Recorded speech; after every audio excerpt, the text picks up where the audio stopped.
مساء الخير يا شباب عليكم. النهارده زي ما وعدتكم هنشرح ازاي نقدر نصنف اي طير زبرة، سواء مشتري من السوق او واخده من واحد زميلي ايا كان.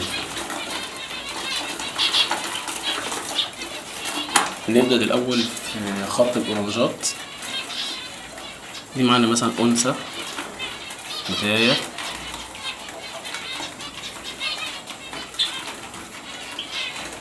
اورنج بريست سبليت بلاك بريست ايزابيل. انا عرفت ازاي ان هي اورنج بريست سبليت بلاك بريست ايزابيل.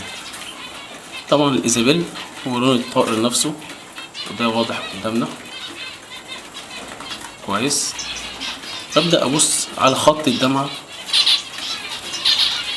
مبلاقيش خط دمعة، وده بيدل على حاجتين: اما الطير دوت اورنج بريست او بلاك بريست او سبليت بلاك بريست. احيانا برضو يكون فيه دمعة مش موجودة. هاجي ابص للخد، لو قربت شوية كده الكاميرا هلاقي الخد اعلى العين، الخد اورنج على العين. لو اورنج بس يبقى الطير ده اورنج بريست، بس لازم يكون طبعا اشوف باقي العلامات. باقي العلامات اللي هي حاجة ابص للديل،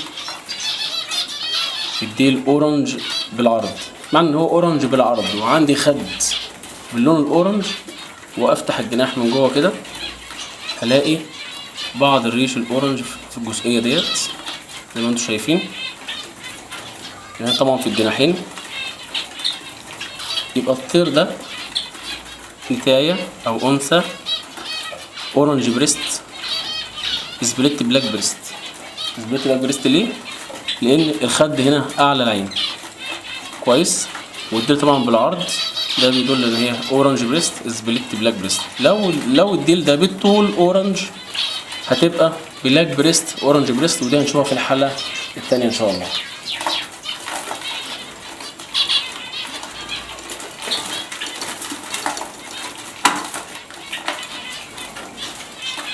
دي نتاية فون، طبعا الفون اللي هو لون الجسم فون. هاجي برضه ابص على الدمعة، مفيش خط دمعة، في خد اعتقد ان هو واضح معاكم برضو اعلى العين. هاجي ابص داخل الجناح هلاقي بعض الريش الاورنج برضو بالشكل ده، برضو هتلاقي الشكل ده في الجناحين، مش في جناح واحد، في الجناحين. تمام.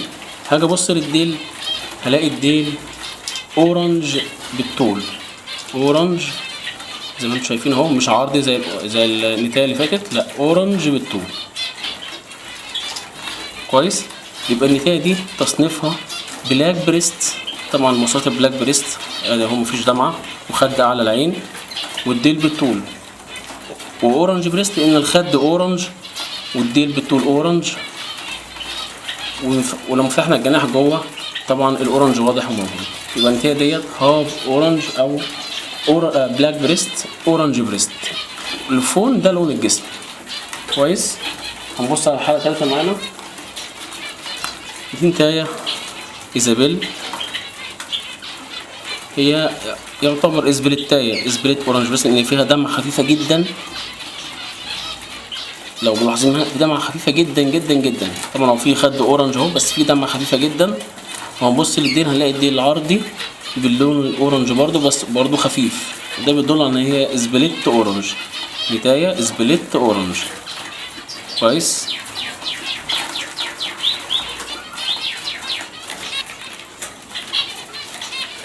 دي نتاية معانا تاني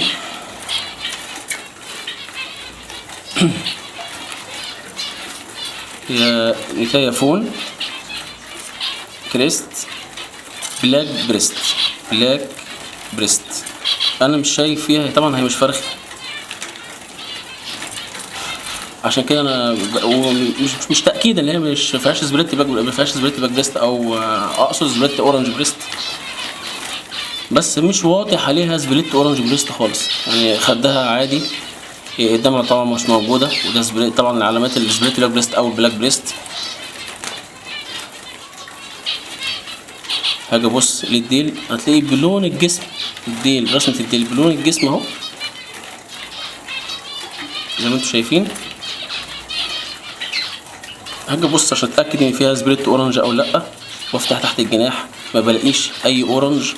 باجي اشوف الوشاح، احيانا في البلاك بريست اورنج بريست بيكون فيه نقط للوشاح يا جماعه باللون الابيض، نقط بيضه خالص كده بس بدون وشاح طبعا احمر، الا في النيتي ممكن نيتي ايزابيلا او نيتي فون احيانا بيظهر يعني اورنج خفيف في الوشاح، ما هوش طبعا تقيل او واضح زي الذكر. كويس. فدي نتايه بلاك بريست كريست، بس ده تصنيفها.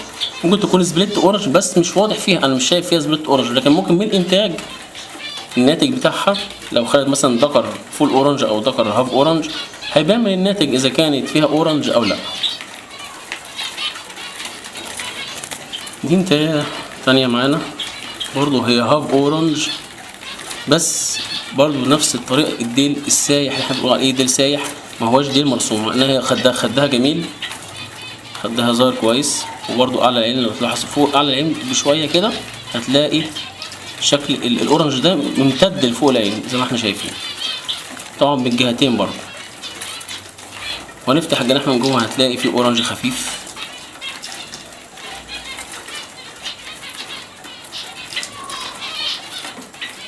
نفس الكلام الجهة التانية في الناحية التانية.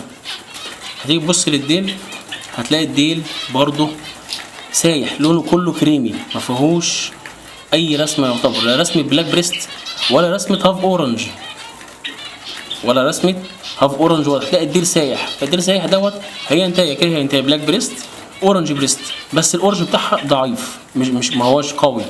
لو قوي هتلاقي الديل ده بالطول لونه اورنج واضح جدا. تمام.